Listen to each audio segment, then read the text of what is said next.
Сирия, да? Салам алейкум, рахматуллах. Вот, братья и сестры, от коронавируса умершие приехали в больницу, вот так, как дров завалили друг на друга, субханаллах. Вот так обращаются с людьми. Конечно, будешь переживать потом за братьев и сестер, субханаллах. Мы должны сейчас забрать два брата. Невозможно найти, как?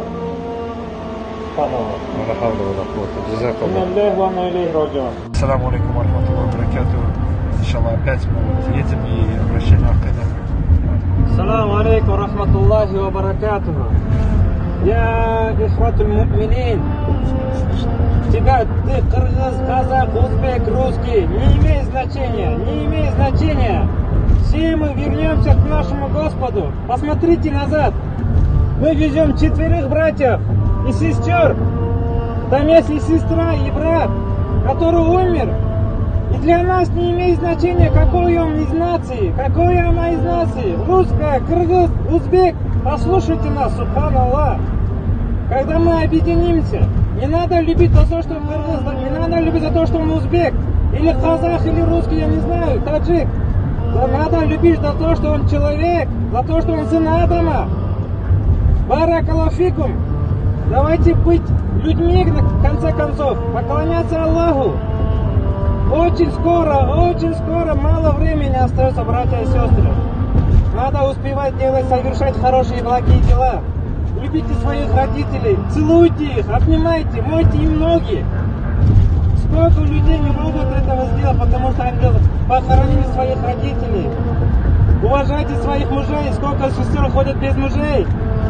Воспитывайте должным образом своих детей, сколько людей ходят без детей. Субханаллах. Кто будет? Аллаху Аталя говорит в Коране, скажи, Мухаммаду говорит, скажи, если вы любите Аллаха, то следуйте за мной, и тогда Аллах полюбит вас.